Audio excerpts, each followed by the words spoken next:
Good morning everyone, good morning morning. Class start हो गई सभी के। गर्मी का मौसम आ रहा है धीरे धीरे। जैकेट उतरने लगी होंगी और पैक होनी शुरू हो गई होंगी। आज हम भी टी शर्ट में आ गए हैं, शर्ट में, और लगा धीरे धीरे टी शर्ट में पहुंच जाएंगे 10 दिन में ही। तो शुरुआती गर्मी की साथ आज की क्लास हम करेंगे शुरू। छोटन सिंह, इंद्र प्रकाश, निशांत सिंह, आराध्या शुक्ला, आशीष ओवर खड़े, सौरभ लोधी, बजरंगी, इंद्र, निशांत सिंह, ओडे ओडे कलर है, बहुत बढ़िया। Okay, good morning good morning. मैंने साउंड खत्म कर दिया था, है ना। तो आज हम इलेक्ट्रोमैग्नेटिक वेव क्लास में पढ़ेंगे। हर महादेव शिवम चौरस जगह राधे राधे। अंजना बंसल करें good morning. Nabik Mandal ji good morning. Rohit Sharma good morning morning. Hunter Dheeraj Sudhakar Radhe Radhe भाई। नवनीत, संजय कुमार नमस्कार, राधे राधे, हर महादेव, जय हिंद, जय भारत, जो भी आप लिख रहे हैं। ठीक है, चलो अब लिखेंगे हम इलेक्ट्रोमैग्नेटिक इलेक्ट्रोमैग्नेटिक रेडिएशन या इलेक्ट्रोमैग्नेटिक वेव्स। ये हमें क्लास में पढ़ना है। वैद्युत चुंबकीय विकिरण या कहेंगे वैद्युत चुंबकीय तरंगे। इलेक्ट्रोमैग्नेटिक रेडिएशन, वैद्युत चुंबकीय विकिरण। ठीक है, ये जवाब भी है।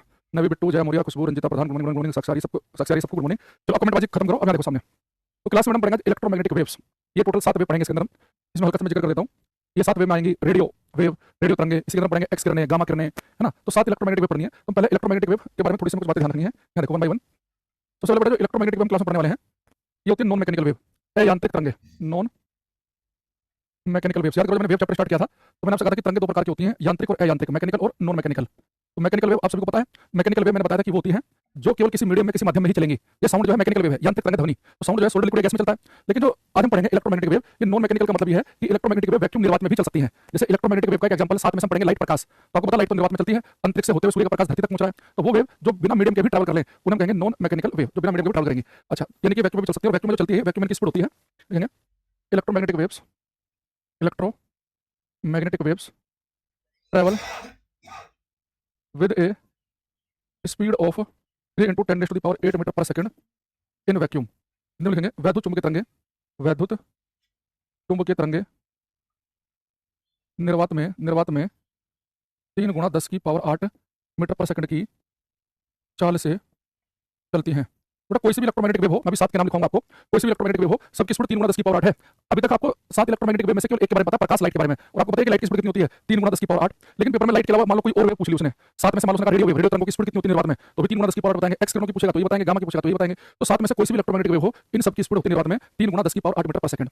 नेक्स्ट चीज, इलेक्ट्रोमैग्नेटिक वेव है, जब मैं आपको वेव चैप्टर स्टार्ट किया था, तो जैसे मैंने आपको बताया कि मैकेनिकल वेव होती है यांत्रिक तरंगे। तो मैकेनिकल वेव मैंने कहा था कि 2 प्रकार की होती है, ट्रांसवर्स और लॉन्गिट्यूडिनल, अनुप्रस्थ और अनुदैर्घ्य। जैसे मैंने कहा कि रस्सी के अंदर तरंगे पैदा होंगी, वो ट्रांसवर्स अनुप्रस्थ होंगी, पानी की सतह पर पैदा होंगी, ट्रांसवर्स अनुप्रस्थ होंगी। लेकिन जब साउंड चलता है तो साउंड कैसे भी बताई थी, लॉन्गिट्यूडिनल, अनुदैर्घ्य। लेकिन बेटा जो इलेक्ट्रोमैग्नेटिक वेव होती है ना, ये केवल होती है ट्रांसवर्स, केवल अनुप्रस्थ। तो कोई सी भी इलेक्ट्रोमैग्नेटिक वेव हो, कोई सी भी, वो सारी की सारी जो है वो ट्रांसवर्स अनुप्रस्थ होती हैं। हो सकता है कि जो नॉन मैकेनिकल वेव है, जो अयांत्रिक तरंगे हैं, ये लॉन्गिट्यूडिनल अनुदैर्घ्य भी होती हो, पर हमें उनके बारे में नहीं पता है, या उसका मैथमेटिक्स अभी तक हम डेवलप नहीं कर पाए हैं। तो अभी जिनके बारे में पता है, कोई सी भी इलेक्ट्रोमैग्नेटिक वेव हो, रेडियो हो, एक्सरे हो, गामा रे हो, माइक्रोवेव हो, कोई सी भी हो, ये सबसे होती है ट्रांसवर्स अनुप्रस्थ। तो लिखेंगे all electromagnetic waves are transverse in nature. सभी वैद्युत चुंबकीय तरंगों की प्रकृति अनुप्रस्थ है। सभी वैद्युत चुंबकीय तरंगों की प्रकृति, सभी वैद्युत चुंबकीय तरंगों की प्रकृति अनुप्रस्थ है। यानी इलेक्ट्रोमैग्नेटिक वेव होती हैं, ये ट्रांसफर से होती हैं, ये निर्वात में कितनी स्पीड से भागती हैं, 3 × 10⁸ की स्पीड से भागेंगी। ये नॉन मैकेनिकल वेव है, यानी कि वैक्यूम निर्वात में चल सकती हैं। तो निर्वात में चल सकती है कितनी स्पीड से, वैद्युत चुंबकीय तरंगे निर्वात में 3 × 10⁸ की स्पीड से चलती हैं। और सारी की सारी वेव कैसी हैं, सबकी सब है ट्रांसवर्स अनुप्रस्थ। दूसरी चीज, जो इलेक्ट्रोमैग्नेटिक वेव भी हम साथ लिखेंगे, ये साथ के साथ जो है ना, अगर कोई आपसे पूछे कि जो इलेक्ट्रोमैग्नेटिक वेव है, इनके ऊपर पॉजिटिव चार्ज होता है कि नेगेटिव, आप कहेंगे इलेक्ट्रोमैग्नेटिक वेव पर कोई चार्ज नहीं होता, कोई भी, चाहे एक्स रे हो चाहे गामा हो। ये इलेक्ट्रॉन प्रोटॉन की तरह नहीं है कि प्रोटॉन की तरह पॉजिटिव चार्ज है, इलेक्ट्रॉन की तरह नेगेटिव। ये सारी सारी होती है चार्जलेस, ये प्रकार की एनर्जी होती है। तो लिखेंगे electromagnetic waves do not have any charge. वैद्युत चुंबकीय तरंगों पर कोई भी आवेश नहीं होता है, वैद्युत चुंबकीय तरंगों पर कोई भी आवेश नहीं होता है। Electromagnetic waves do not have any charge. वैद्युत चुंबकीय तरंगों पर कोई भी आवेश नहीं होता है। तो एक बार हमने जैसे पेपर में कभी आए कि भाई इलेक्ट्रोमैग्नेटिक वेव लिख दिया, एक्स किरणें, गामा, या लिख दिया लाइट या रेडियो वेव, और कहा कि इसमें पॉजिटिव चार्ज है कि नेगेटिव, तो कोई सी इलेक्ट्रोमैग्नेटिक वेव हो हम कहेंगे चार्जलेस है। कहेगा एक्स किरणों की नेचर बताइए, तो कोई सी इलेक्ट्रोमैग्नेटिक वेव हो ट्रांसवर्स होगी, अनुप्रस्थ होगी, रेडियो हो चाहे गामा हो, कोई भी हो, कोई सी इलेक्ट्रोमैग्नेटिक वेव हो स्पीड 3 × 10⁸ ही होगी। और नॉन मैकेनिकल का मतलब है कि वैक्यूम निर्वात में भी चल सकती है। ठीक है, तो हमारे पास में ये मोटा मोटी जो है एक इलेक्ट्रोमैग्नेटिक वेव की कुछ प्रॉपर्टीज बनी, जब हम क्वेश्चन करेंगे पीडीएफ से, तो ये हमारे बड़े काम आएंगे। वो किसी क्वेश्चन पूछेगा बताइए कि एक्स किरणों के ऊपर कौन सा चार्ज होता है, हम कहेंगे कोई चार्ज नहीं है। वो हमसे कहेगा बताइए कि रेडियो की स्पीड निर्वात में कितनी होती है, तो कोई सी इलेक्ट्रोमैग्नेटिक वेव 3 × 10⁸ ही बताएंगे। वो हमसे कहेगा बताइए कि इनका नेचर कैसा है, ट्रांसवर्स की, लॉन्गिट्यूडिनल, अनुप्रस्थ की, अनुदैर्घ्य बोलेंगे, अनुप्रस्थ होती है सारी सारी इलेक्ट्रोमैग्नेटिक वेव। अभी बेटा इलेक्ट्रोमैग्नेटिक वेव है कौन कौन सी, ये 7 का नाम आपको याद रखना है। मैं हिंदी इंग्लिश दोनों साथ साथ लिख देता हूँ, और हिंदी वाले बच्चे के इंग्लिश नाम जरूर लिखना, बताऊंगा उसकी वजह क्या है। 7 इलेक्ट्रोमैग्नेटिक वेव बेटा पहली है रेडियो वेव्स, रेडियो तरंगे। दूसरी लिखनी है माइक्रोवेव्स, सूक्ष्म तरंगे, सूक्ष्म तरंगे। तीसरी लिखनी है इंफ्रारेड अवरक्त, इंफ्रारेड वेव्स, अवरक्त तरंगे, अवरक्त तरंगे। एक लिखनी है विजिबल लाइट, दृश्य प्रकाश, विजिबल लाइट, दृश्य प्रकाश। एक लिखना है अल्ट्रावायलेट रेज, पराबैंगनी किरणें, अल्ट्रावायलेट, इसे शॉर्ट में यूवी भी कहते हैं, यूवी, अल्ट्रावायलेट रेज, पराबैंगनी किरणें। एक लिखेंगे एक्स रेज, एक्स किरणें। एक लिखेंगे हम गामा रेज, गामा किरणें। टोटल 7 इलेक्ट्रोमैग्नेटिक वेव आपके पास में है। तो फिर से बता देता हूँ, इनमें से कोई सी भी इलेक्ट्रोमैग्नेटिक वेव हो, सबकी स्पीड निर्वात में 3 गुना 10 की पावर 8 मीटर पर सेकंड है, जो मैंने आपको बताया यहाँ पे। इनमें से कोई सी भी इलेक्ट्रोमैग्नेटिक वेव हो, सबकी सब के ऊपर कोई चार्ज नहीं है, सबकी सभी ट्रांसवर्स अनुप्रस्थ हैं, ये नॉन मैकेनिकल वेव है। तो 7 का नाम रखेंगे radio, micro, infra, visible, ultra, x ray, gamma ray. इसे प्योर घोट के पी जाओ 7 के 7 के नाम को। और मैंने कहा कि हिंदी वाले बच्चे का इंग्लिश नाम इसलिए लिखना, याद रखना साथ में। एक बार एग्जामिनर क्या बदतमीजी करता है कि इसे लिखा इंग्लिश में माइक्रोवेव, तो हिंदी में माइक्रोवेव को सूक्ष्म तरंगे लिखेगा, वैसे हिंदी में सूक्ष्म तरंगे जैसे माइक्रोवेव ही लिख देगा, माइक्रोवेव। तो होना चाहिए कि माइक्रोवेव कॉलम है सूक्ष्म तरंगे। तो पेपर क्या करेगा, इंफ्रारेड को अवरक्त नहीं लिखता, वो इंफ्रारेड को ऐसे इंफ्रारेड ही लिख देगा, इंफ्रारेड।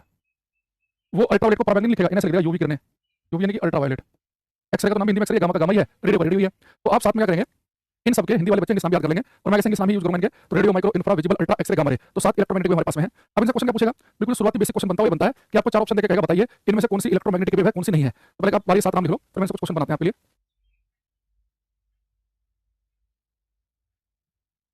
एक बच्चा कह रहा है कि इंग्लिश के लिए, हिस्ट्री के लिए विकास राणा सर पढ़ाएं। भाई मैं डिसाइड नहीं करता कि कौन क्या पढ़ाएगा ना, मैं अपना सब्जेक्ट ही डिसाइड कर सकता हूँ कि मुझे उसमें क्या पढ़ाना, क्या करना है कि नहीं। तो इस तरह की बातें क्लास में लिखे हैं।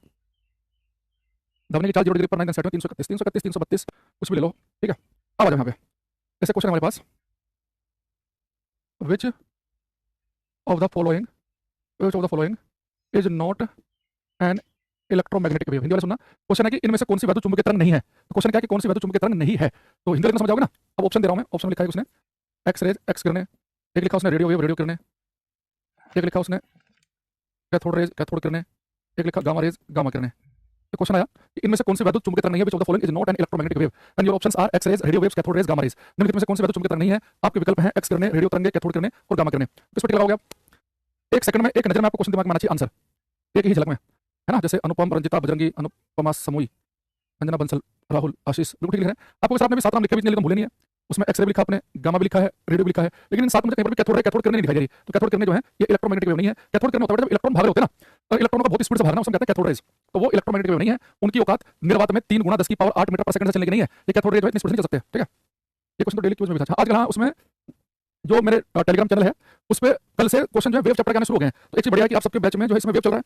तो कल जो हमने आपको क्लास बता कराई है, कल से जो है उसमें, हाँ अरे वाह, एक बच्चे ने बोला पहले क्वेश्चन ये कल की क्लास में टेलीग्राम पे कि which among the following is not an electromagnetic wave. उसमें गामा लिखा है, कैथोड भी लिखा है, एक लिखा अल्ट्रावायलेट, एक लिखा इंफ्रा, है ना। तो कैथोड नहीं है इलेक्ट्रोमैग्नेटिक वेव। एक देखो फ्रीक्वेंसी टाइम पर वाला क्वेश्चन, पानी सतह में मोटर तरंग द्वारा कौन सी तरंगें होंगी, न्यूट्रॉन, ये वो।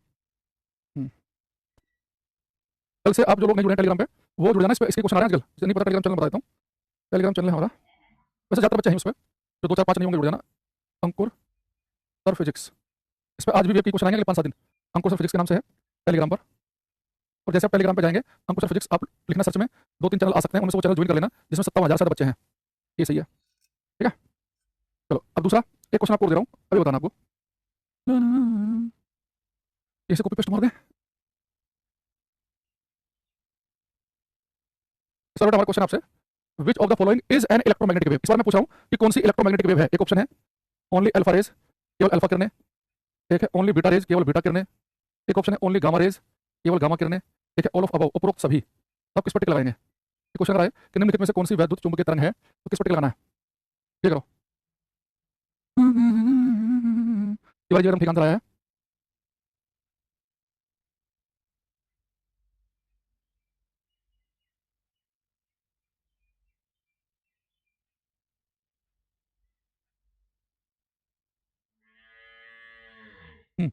अनुपमा, निक्की, विजय, रोहित, साहू, विशाल, जय मोया, ऋषि यादव, इसमें मुझे 2 4 बच्चों के आंसर भी दिख रहे हैं। बट मैंने कहा कि इनमें से कौन सी इलेक्ट्रोमैग्नेटिक वेव है।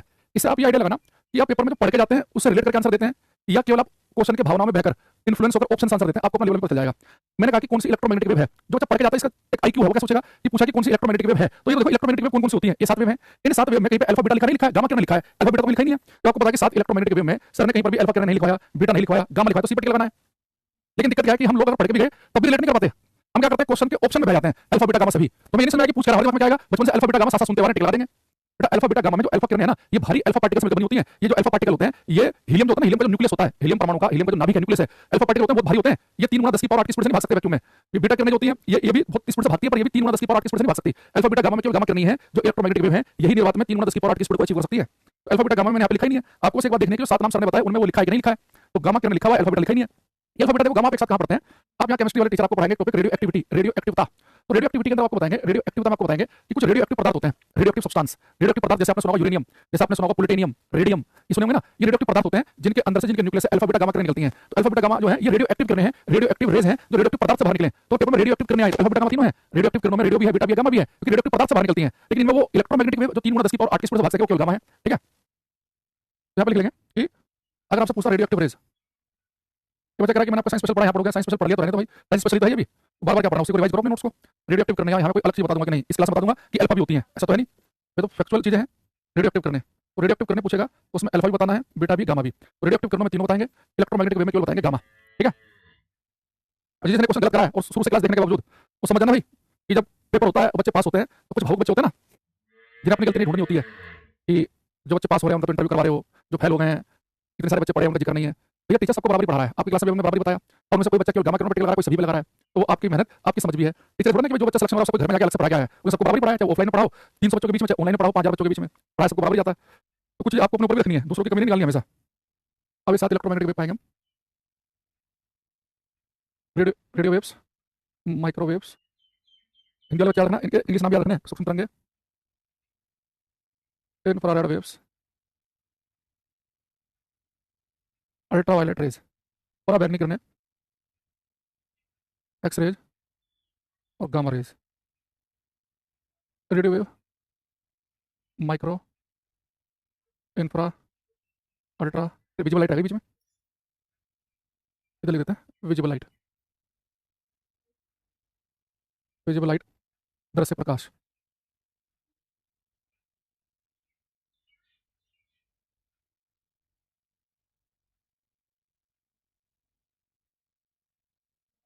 अच्छा लेकर क्वेश्चन कैसे कैसे पूछे जाएंगे उस बात में, ठीक है।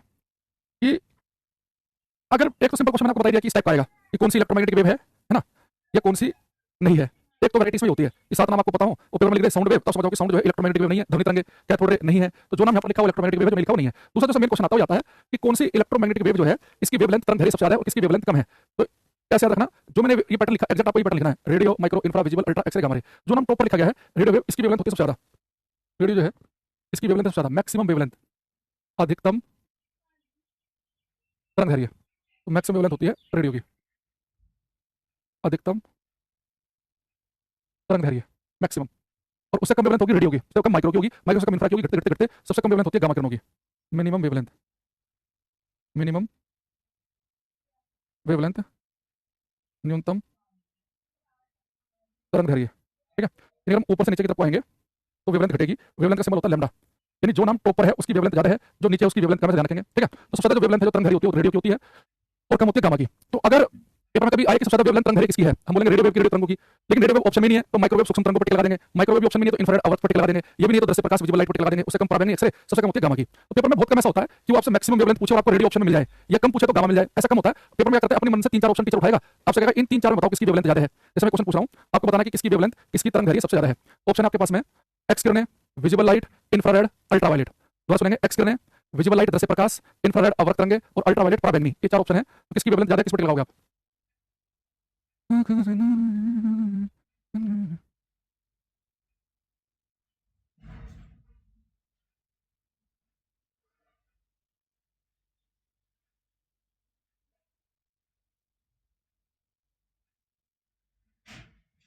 हाँ, इंफ्रारेड वाला बिल्कुल ठीक है। हमने 4 नाम आपको समझ लिया, दोबारा बोल देता हूं मैं। 4 नाम थे, एक्स किरणें, विजिबल लाइट, इंफ्रारेड, अल्ट्रावायलेट। इन चारों में टॉप पे कौन सा, इंफ्रारेड आवर्त तरंगे, तो इनकी वेवलेंथ कैसी है ज्यादा। जिन बच्चों ने आवर्त पे इंफ्रारेड पे टिक लगाया उनका सही, बाकी गलत है। अच्छा दूसरी चीज, तो जो नाम टॉप पर उसकी वेवलेंथ ज्यादा है और नीचे वाले की कम है। अच्छा अभी वेव चैप्टर के हम पढ़ रहे थे तो मैंने आपको बताया था कि जिस वेव की वेवलेंथ तरंग दैर्घ्य ज्यादा होती है उसकी फ्रीक्वेंसी आवृत्ति कम होती है। याद है बताया था मैंने कि वेवलेंथ ज्यादा तो फ्रीक्वेंसी कम होगी। एक क्वेश्चन हमने किया भी था कि एक वेव की फ्रीक्वेंसी 100 है, 200 है कि 300 है कि 400, तो वेवलेंथ ज्यादा किसकी होगी, जिसकी फ्रीक्वेंसी कम थी 100 हर्ट्ज उसकी वेवलेंथ ज्यादा बनेगी। तो जिसकी वेवलेंथ जो होती है ज्यादा होती है उसकी फ्रीक्वेंसी कम होती है, जिसकी वेवलेंथ कम उसकी फ्रीक्वेंसी ज्यादा, यानी कि जो फ्रीक्वेंसी है वो ठीक उल्टा रिलेशन होता है रेडियो से। तो रेडियो की वेवलेंथ ज्यादा है तो उसकी फ्रीक्वेंसी होगी सबसे कम, मिनिमम फ्रीक्वेंसी न्यूनतम आवृत्ति। दूसरा बेटा किसी वेव की जो एनर्जी है ना फ्रीक्वेंसी पे डिपेंड करती है, तो इसकी फ्रीक्वेंसी कम है उसकी एनर्जी भी कम होगी। तो रेडियो जो है इसकी तरंग दैर्घ्य तो ज्यादा है लेकिन आवृत्ति और ऊर्जा होती है न्यूनतम आवृत्ति और ऊर्जा उससे ज्यादा होगी माइक्रो की, इंफ्रारेड की, विजिबल की, अल्ट्रा की, एक्सरे की, बढ़ते बढ़ते गामा की क्या होगी सबसे ज्यादा। मैक्सिमम जो फ्रीक्वेंसी है अधिकतम आवृत्ति, मैक्सिमम फ्रीक्वेंसी ये एनर्जी, अधिकतम आवृत्ति ये ऊर्जा होती है गामा की, ठीक है। तो फ्रीक्वेंसी जो है वो गामा की होती है ज़्यादा, गामा की फ्रीक्वेंसी और एनर्जी ज़्यादा, फ्रीक्वेंसी ज़्यादा और एनर्जी भी। यानी कुल मिला के एक बात ध्यान रखो कि जो नाम टॉप पर है उसकी वेवलेंथ ज़्यादा है। जब वेवलेंथ की बात करेगा तो ऊपर वाली की ज़्यादा बताएंगे, फ्रीक्वेंसी और एनर्जी की बात करेगा तो नीचे वाली की बताएंगे। जो नाम नीचे होगा उसकी एनर्जी ज़्यादा है गामा की। गामा ऑप्शन में नहीं तो एक्सरे की एनर्जी ज़्यादा है, एक्सरे नहीं तो अल्ट्रावायलेट की, वो नहीं तो विजिबल है, और सबसे कम एनर्जी किसकी होती है रेडियो वेव की। तो कम एनर्जेटिक होती है रेडियो वेव और ये मैक्सिमम होती है गामा। तो इसलिए जो हम ये कम्युनिकेशन जो करते हैं, जैसे कि सैटेलाइट के द्वारा कम्युनिकेशन किया जा रहा है, सिग्नल भेजा रहे हैं यहाँ से वहाँ, मोबाइल में सिग्नल जा रहे हैं, रेडियो सिग्नल हम यूज करते हैं, हम गामा सिग्नल का यूज नहीं कर सकते। गामा एक्सरे सिग्नल जो बहुत एनर्जेटिक है, खत्म कर देंगे इंसान को। ये ना के बराबर एनर्जी होती है रेडियो माइक्रोवेव में, इनका यूज कर लेते हैं इसलिए कम्युनिकेशन में, दूर संचार की चीजों में जब यूज लिखवाएंगे तो बताएंगे उसमें। अभी के लिए आपको क्या रखना है कि जो नाम टॉप पर है उसकी वेवलेंथ ज्यादा है, नीचे आएंगे लगातार वेवलेंथ घटेगी। अच्छा, एनर्जी किसकी ज्यादा है या फ्रीक्वेंसी ज्यादा किसकी है, जो नाम नीचे लिखा हुआ है, ठीक है। अच्छा, दूसरी चीज यहाँ पर बेटा बीच में लिखी है विजिबल लाइट, दृश्य प्रकाश, है ना, विजिबल लाइट ये विजिबल है, बाकी सब है इनविजिबल, अदृश्य, बाकी जो है ना इन आप खुली आंखों से नहीं देख सकते, तो विजिबल है इसमें लिखा विजिबल, बाकी एक्स करने गामा करने दिखाई देंगे आपको, ठीक है, ये ऊपर की नीचे वाली। अब इस विजिबल लाइट को थोड़ा सा अलग से देखेंगे, थोड़ा सा अलग से इज्जत देंगे। जो विजिबल लाइट है, दृश्य प्रकाश, ये 7 रंग का कॉम्बिनेशन होता है, 7 रंग होते हैं VIBGYOR, विबग्योर। तो इसमें आर से आपको पता है रेड कलर बनता है लाल रंग, ओ से बनता है ऑरेंज नारंगी, वाई से बनता है येलो पीला, जी से है ग्रीन हरा, बी से है ब्लू नीला, आई से है इंडिगो आसमानी, वी से वायलेट बैंगनी। मैं इतना मान के चल रहा हूँ हिंदी वाले बच्चे तो जानते ही हैं कि लाल रंग है, रेड को लाल कहते हैं, ऑरेंज को नारंगी, येलो पीला, ग्रीन हरा, ब्लू नीला, इंडिगो आसमानी, वायलेट बैंगनी कलर। अच्छा, पेपर में क्यों आपसे पूछा जाए कि रंगों में अगर हम बात करें कलर में तो किस कलर की वेवलेंथ ज्यादा होती है, तो रंगों में हमें पता है कि जो रेड कलर है इसकी वेवलेंथ होती है सबसे ज्यादा, और सबसे कम किसकी होती है, बैंगनी की। यानी कि रंगों में जो बैंगनी कलर है इसकी वेवलेंथ सबसे कम होती है और लाल रंग की वेवलेंथ होती है ज्यादा, ठीक है। तो रंगों में अगर पूछेगा तो वेवलेंथ बैंगनी की कम है और बढ़ते बढ़ते लाल की कैसी है, ज्यादा। अच्छा, लाल से भी ज्यादा किसकी हो जाएगी, इंफ्रा की और ज्यादा माइक्रो की और ज्यादा रेडियो की। वायलेट की बैंगनी की वेवलेंथ कम है, उससे भी कम हो जाएगी, पराबैंगनी की, एक्सरे की और कम, गामा की सबसे कम है। तो अगर केवल रंगों में पूछा जाए तो रंगों में तो सबको पता ही होगा कि लाल रंग की तरंग दैर्घ्य अधिकतम होती है और बैंगनी की सबसे कम होती है। जैसे जो बैंगनी कलर है इसकी वेवलेंथ होती है कुछ 3900 एंगस्ट्रॉम के आसपास और इसकी होती है 7600 एंगस्ट्रॉम के आसपास, ठीक। ये तो बेटा बात हुई वेवलेंथ की। अगर पूछो कि रंगों में जो लाल रंग इसकी वेवलेंथ ज्यादा है तो उसकी फ्रीक्वेंसी एनर्जी कम होगी, तो लाल रंग जो है जिसकी वेवलेंथ ज्यादा उसकी फ्रीक्वेंसी एनर्जी होती है कम। बैंगनी की वेवलेंथ कम है तो उसकी फ्रीक्वेंसी एनर्जी कैसी होगी, ज्यादा, फ्रीक्वेंसी और एनर्जी क्या आएगी, ज्यादा, ठीक है। एक बार लिखो, मैं आपसे कुछ क्वेश्चन पूछूंगा और ये क्वेश्चन जो है तो जो बच्चे जिनके पास रेलवे का बैच है उन सबको रेलवे प्रैक्टिस बैच फ्री मिला होगा। तो रेलवे प्रैक्टिस बैच में शाम को 8 बजे मैं क्लास लेता हूँ, 8:45 पे, उसमें आजकल इस वेव वाले चैप्टर के क्वेश्चन करा रहा हूँ, तो वहां से भी कवर कर लेना, है ना। तो एक बार हम शुरू करते हैं, कुछ क्वेश्चन आपसे पूछे जाएंगे अभी।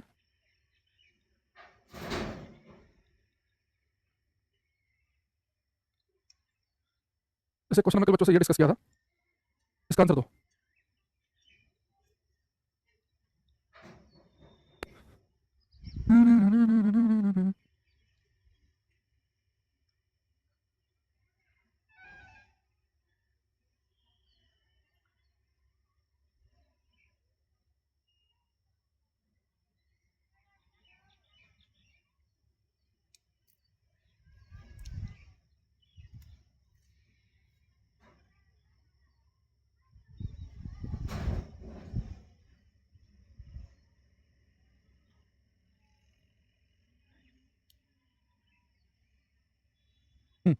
क्वेश्चन में हम देखेंगे, इससे पहले लिखा है पहले ऑप्शन में कि आवृत्ति के बढ़ते क्रम में विकिरण है रेडियो माइक्रो अवरक्त दृश्य पराबैंगनी एक्सरे गामा रे। तो कह रहा है कि आवृत्ति का बढ़ता हुआ क्रम है। तो आवृत्ति ध्यान दो, रेडियो की वेवलेंथ तरंग दैर्घ्य होती है ज्यादा, रेडियो की वेवलेंथ ज्यादा है तो रेडियो की फ्रीक्वेंसी आवृत्ति कम होगी, रेडियो की फ्रीक्वेंसी होती है कम, उससे ज्यादा होती है माइक्रोवेव की, इंफ्रा की, विजिबल, अल्ट्रा, एक्सरे गामा। पहले वाला सही है बेटा, फ्रीक्वेंसी का बढ़ता हुआ क्रम है पहले वाला ऑप्शन बिल्कुल ठीक है। कह रहा है कि wavelength of colour in increasing order, तो वेवलेंथ जो होती है बढ़ते हुए क्रम में है, बैंगनी की वेवलेंथ कम होती है, बढ़ते बढ़ते लाल रंग की होती है ज्यादा, सही है। लाइट स्वतः वैक्यूम में ही चलती है 3 × 10 की स्पीड से, इन तीनों ऑप्शन सही है कि आंसर बनेगा डी ऑप्शन। अभी के हिसाब से देखो ना, अभी रेडियो जो है इसकी वेवलेंथ ज्यादा लेकिन फ्रीक्वेंसी कम, तो फ्रीक्वेंसी का बढ़ता क्रम क्या होगा, रेडियो ज्यादा फ्रीक्वेंसी होगी, माइक्रो की, इंफ्रा की, visible, ultra, x ray gamma ray. तो फ्रीक्वेंसी का बढ़ता क्रम है कि रेडियो से गामा की तरफ जाए, फ्रीक्वेंसी का बढ़ता क्रम। अच्छा, वेवलेंथ का बढ़ता क्रम क्या है कि वायलेट की वेवलेंथ कम होती है, बढ़ते बढ़ते रेड की होती है ज्यादा, यानी कि बिल्कुल बात सही लिखी है इसमें भी और इसमें भी, ठीक है। तो ये हमारे पास में ये दोनों चीज ठीक है। ऐसे ही जैसे एक क्वेश्चन जो है आप ये देख सकते हैं, निशांत सुधाकर, ऋषि यादव, रुचि चौधरी, आदर्श तिवारी, करो ये क्या frequency order for gamma ray, x किरण, अल्ट्रा वायलेट, गामा, एक्सरे और यूवी किरणों के लिए आवृत्ति का क्रम क्या है। तो फ्रीक्वेंसी आवृत्ति ज्यादा होती है गामा की, रेडियो की वेवलेंथ ज्यादा होती है लेकिन फ्रीक्वेंसी कम होती है, गामा की वेवलेंथ सबसे कम लेकिन फ्रीक्वेंसी और एनर्जी होती है ज्यादा। तो गामा की एनर्जी फ्रीक्वेंसी ज्यादा है, उससे कम किसकी, ऊपर एक्सरे की, उससे कम है अल्ट्रा वायलेट की। एक्सरे की लिख रहा है ए, अल्ट्रा लिख रहा है सी, ये ऑप्शन आएगा इसका आंसर। फ्रीक्वेंसी सबसे ज्यादा गामा किरणों की होती है, फ्रीक्वेंसी और एनर्जी, उससे कम एक्सरे की थी, उससे कम अल्ट्रा वायलेट की थी, ठीक है। तो हमारे पास में ये चीज हमें क्लियर हो गई है कि अगर हमारे से वेवलेंथ के बारे में करेगा तो हमें 10 सेकंड 2-4 सेकंड का पॉज लेना पड़ेगा दिमाग में कि वेवलेंथ पूछा तो वेवलेंथ रेडियो की ज्यादा होती है, घटते घटते गामा की कम, यानी वेवलेंथ में नीचे आएंगे तो वेवलेंथ घटेगी, लेकिन फ्रीक्वेंसी या एनर्जी की बात करें तो ऊपर वाली की होती है ज़्यादा, तो ऊपर वाली की होती है कम फ्रीक्वेंसी, और एनर्जी या रेडियो की कम, नीचे आएंगे तो लगातार फ्रीक्वेंसी एनर्जी बढ़ेगी। तो फ्रीक्वेंसी ज़्यादा गामा किरणों की है, उससे कम एक्सरे की है, उससे कम अल्ट्रावायलेट की है। तो फ्रीक्वेंसी गामा की ज़्यादा, उससे कम एक्सरे की, उससे कम अल्ट्रा की, घटते घटते रेडियो की सबसे कम। तो फ्रीक्वेंसी और एनर्जी और वेवलेंथ, इससे मैंने सबको अपना बताऊं, मैंने खुद वेवलेंथ वाला किया हुआ है, जिसका नाम टॉपर है उसकी वेवलेंथ ज़्यादा है रेडियो की, जो नीचे उसकी वेवलेंथ कम है, लेकिन फ्रीक्वेंसी एनर्जी आ जाए तो तभी उल्टा कर दो दिमाग में, रेडियो की वेवलेंथ ज़्यादा है तो फ्रीक्वेंसी एनर्जी कम होगी, गामा की वेवलेंथ कम है तो फ्रीक्वेंसी एनर्जी ज़्यादा, यानी कि ज़्यादा लिखा नीचे नीचे बढ़ने पर ज़्यादा होगी, बढ़ेंगे और वेवलेंथ नीचे आने पर घटेगी। एक हमारे पास में ये इस चीज़ को हम थोड़ा सा और अगर हम देखें, यहाँ देखना ध्यान से, अगर मैं व्हाइट लाइट को मुझे 7 रंग में स्प्लिट करना है, तोड़ना है, तो उसका तरीका होता है कि मैं प्रिज्म ले, मेरे पास में प्रिज्म है, ग्लास का, कांच का प्रिज्म, बट मैं इस प्रिज्म से विजिबल लाइट पास करूँ, तरह से प्रकाश, फिर विजिबल लाइट 7 रंगों में टूट जाती है, जब लाइट प्रिज्म से पास करती है तो 7 रंग में स्प्लिट होगी, 1 2 3 4 5 6 7। थोड़ा लाइट जो है जब प्रिज्म से पास करती है तो हमें पता है कि 7 रंगों में टूटती है ना, या तो कोई किसी को आपत्ति नहीं होनी चाहिए। और ये 7 रंग हमें पता है कौन कौन से हैं, 1 2 3 4 5 6 7, जो 7 रंग हैं मैं थोड़ा सा यहाँ लिख देता हूँ साइड में। ये 7 रंग होते हैं विबग्योर, विबग्योर। जैसे एक बात पे पूछी जाती है में, कि जब लाइट प्रिज्म से पास करती है 7 रंगों में टूटती है, इस घटना को हम कहते हैं क्या है? लाइट का प्रिज्म से पास करके 7 रंगों में टूट जाना, फिर हम कहते हैं डिस्पर्जन ऑफ लाइट, प्रकाश का वर्ण विक्षेपण के जो वर्ण है, रंग जो है विक्षेपित हो गए, डिस्पर्जन ऑफ लाइट, हम कहते हैं प्रकाश का वर्ण विक्षेपण, प्रकाश का वर्ण विक्षेपण, ठीक है, डिस्पर्जन ऑफ लाइट। डिस्पर्जन होता है लाइट का 7 रंगों में टूटना, स्प्लिट होना, ठीक है, वो 7 रंग कौन सा? विबग्योर। अब इसमें आते हैं काम क्वेश्चन, आपको बता रहा हूं बहुत इंपॉर्टेंट क्वेश्चन है ये, रेलवे ने टेक्नीशियन ग्रेड 3 के पेपर में जो पीछे हुआ था उसमें बता रहा हूं, मरे से मरे 7-8 जगह उसने क्वेश्चन पूछा अलग अलग सेट में, ठीक है। अब ये लाइट जो है प्रिज्म से गुजरी, 7 रंगों में टूट गई। अब एक चीज बताओ, ये लाइट मैंने छोड़ी, अगर ये 7 रंगों में ना टूटती, अगर ये 7 रंगों में ना स्प्लिट होती तो क्या होता? आप कहते हैं जब लाइट छोड़ी, अगर 7 रंगों में नहीं टूटती तो कुछ नहीं होता, लाइट सीधी निकल जाती और क्या होता? नहीं, लाइट को कुछ ऐसे निकलना चाहिए, लाइट चलती सीधी रेखा में, नहीं लाइट को एक्चुअली इस वाले मार्ग को फॉलो करना चाहिए, ये वाला, ये तो लाइट का एक्चुअल मार्ग होना चाहिए, ये मान लो लाइट छोड़ रहे हो, लाइट को जाना चाहिए था, लेकिन आपने पीछे प्रिज्म कर दिया तो लाइट 7 रंगों में टूट गई। तो लाइट 7 रंगों में टूटी तो जो लाइट का जो ओरिजिनल मार्ग था, उस ओरिजिनल मार्ग के सबसे नजदीक कौन सा कलर दिख रहा है? Red colour. जो रेड कलर है ये सबसे कम डेविएट हो रहा है, सबसे कम विचलित हो रहा है। जब लाइट 7 रंगों में टूटती है तो सबसे कम विचलन किस रंग का होता है? अपने ओरिजिनल मार्ग से, लाल रंग का। लेकिन जो बैंगनी तो सबसे दूर है, जो बैंगनी कलर है ये सबसे ज्यादा विचलित होता है। वायलेट कलर जो है इसका जो विचलन सबसे ज्यादा है, बैंगनी का होता है ज्यादा। अलग से कलर ले लेते हैं इसमें, ये मान लो जो बैंगनी कलर है इसका विचलन सबसे ज्यादा है, वो लाल रंग का सबसे कम। तो हमें कई क्वेश्चन आया, इसमें कहा कि मैक्सिमम डेविएशन किसका होता है? बैंगनी का। किसी में आया कि मिनिमम किसका होता है? लाल का। किसी में दोनों पूछा, मैक्सिमम किसका है लाल और मिनिमम किसका है बैंगनी। किसी पूछा कि सबसे ज्यादा डेविएशन, सबसे कम डेविएशन किसका होगा? लाल ऑप्शन में था ही नहीं, तो लाल या ऑरेंज पट्टी लगा देंगे, लाल रंग सबसे कम डेविएट होता है, उससे थोड़ा ज्यादा ऑरेंज, उससे ज्यादा येलो, उससे ज्यादा ग्रीन, उससे ज्यादा ब्लू, फिर इंडिगो, बैंगनी सबसे ज्यादा। जब लाइट प्रिज्म से गुजरती है वो 7 रंगों में टूट जाती है, जो लाइट का ओरिजिनल मार्ग होना चाहिए था, उस ओरिजिनल मार्ग से, उस ओरिजिनल पाथ से सबसे नजदीक जो कलर होता है वो कौन सा होता है? Red colour. और दूर कौन सा होता है? बैंगनी। कैसे बना सकते हैं आप? जो रेड कलर है इसका जो डेविएशन है वो सबसे कम है रेड का, और जो बैंगनी कलर है बैंगनी को जैसे बना लो, ये इसका डेविएशन क्या है? सबसे ज्यादा। इसी बात को हम यहाँ लिख देंगे। After in splitting of white light, in splitting white light through glass prism, red color deviates least while violet color deviates most, लिखेंगे। सफेद प्रकाश के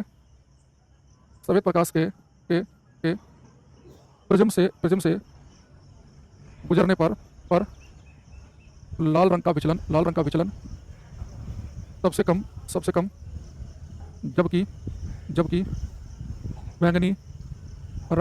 जबकि बैंगनी रंग का विचलन सबसे अधिक होता है। सफेद प्रकाश के प्रिज्म से गुजरने पर लाल रंग का विचलन सबसे कम, जबकि बैंगनी से ज़्यादा होता है।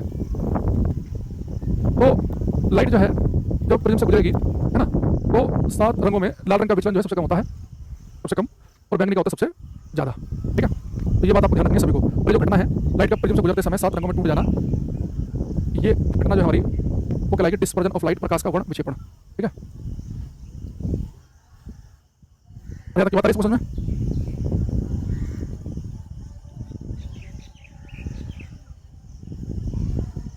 एक दो क्वेश्चन अभी जो है और देखते हैं इसे हम पीडीएफ से।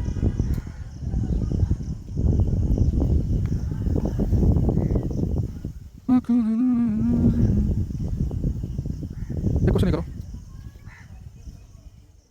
ये करना।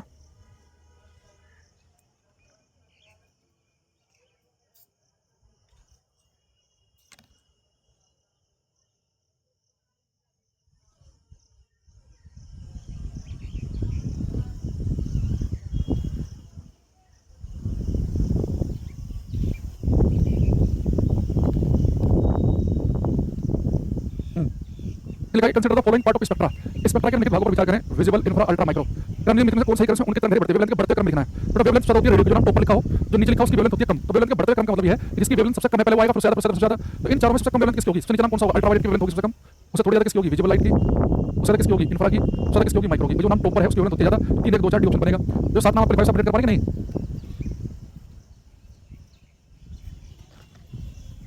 ठीक है, अच्छा अगला देखो, कह रहा है कि गामा रेज आर, गामा किरणें क्या है? तो गामा किरणें आपको पता बेटा, इसमें लिखा है कि हाई एनर्जी इलेक्ट्रोमैग्नेटिक रेडिएशन। तो गामा किरणें इलेक्ट्रोमैग्नेटिक रेडिएशन है, उससे एनर्जी भी नहीं होती है, तो सी ऑप्शन हो गया, करेक्ट ऑप्शन है। ये कह रहा है कि विच of the following is the highest frequency? ज्यादा फ्रीक्वेंसी किसकी होती है? तो मैक्सिमम फ्रीक्वेंसी होती है गामा किरणों की। गामा ऑप्शन में ना मिले तो एक्स रे की, है ना?